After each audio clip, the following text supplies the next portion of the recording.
Well, I'm back to school. This is my second year in my MDiv program at Wycliffe College, doing an online study, and I'm going to show you in this video which two classes I'm taking this semester. I'm going to let you know the teacher, the textbooks, what the course description is, and I'll show you some stills as well so you know what my point of view is in the class as well. So let's get into all that right now. Okay, so the first class I'm taking is an Introduction to Old Testament, Part 1. There is a Part 2 as well.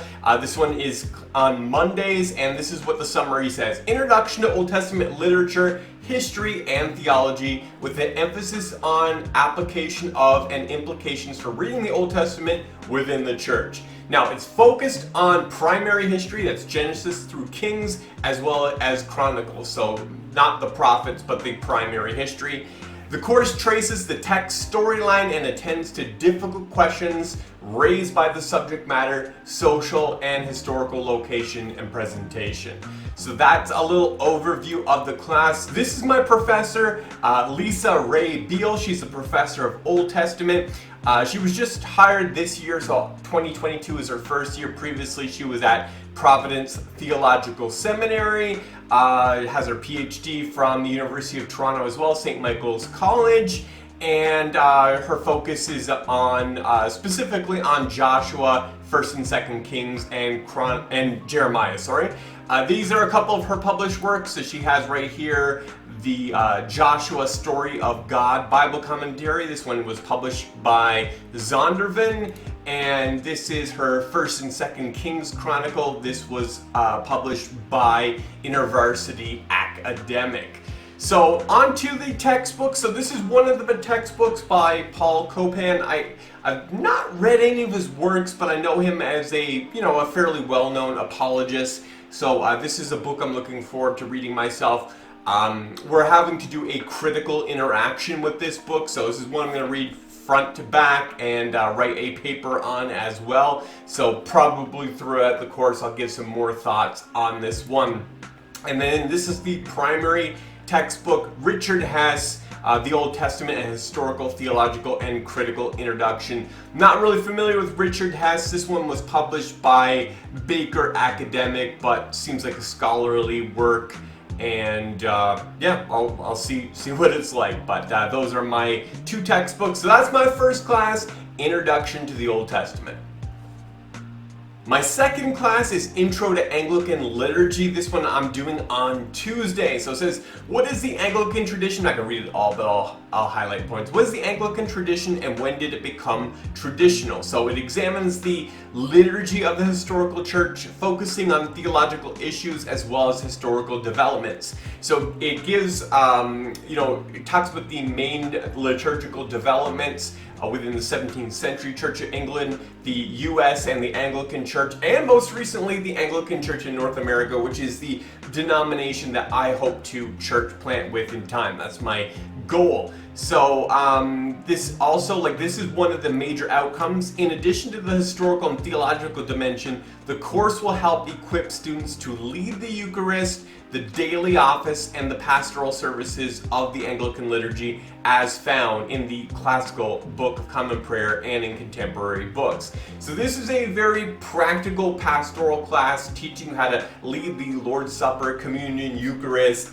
as well as the daily office, which is the liturgy for the Anglican Church found in the Book of Common Prayer. So yeah, looking forward to this one. So this one is taught by Bishop Stephen Andrews. So he is not only the professor of biblical interpretation, but he's actually the principal of the school. He is a bishop in the Anglican Church of Canada with a PhD from Cambridge.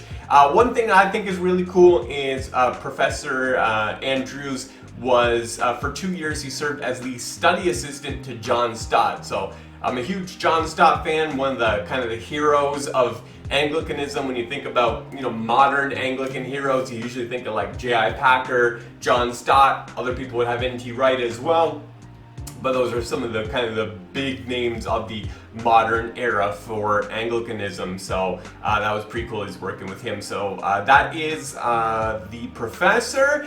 And so let's go over some of my textbooks. So first off, gonna have the Book of Common Prayer. They also ask us to have a Book of Alternative Services, which is the revised Book of Common Prayer for the Anglican Church of Canada, as well as your own BCP. If you're not in the Anglican Church of Canada, I'm not. I'm studying for the Anglican Church of North America, so they have a 2019 prayer book, Book of Common Prayer, and so I have that as well. I think that's pretty cool that, you know, whether you're Episcopal, that's the United States, Anglican Church of Canada, or Anglican Church of North America, you know, they don't discriminate. They're teaching how to lead according to your own prayer book. So I actually got this one too, the 1662. I got the Canadian BCP, got a couple of them, and the Book of Alternative Services I got in a PDF form. Here's some of the other textbooks. Eucharistic Presidency, Theological Statement by the House of Bishops in the General Synod. A lot of these are a little more obscure titles, not widely, available. A lot of them are out of print. I had to buy, like, I think at least two I bought on eBay, like kind of used books, and but a couple of them I were able to get on Kindle as well. Let Us Keep the Feast, Celebrating the Lent, Holy Week, and Easter by Kevin Flynn.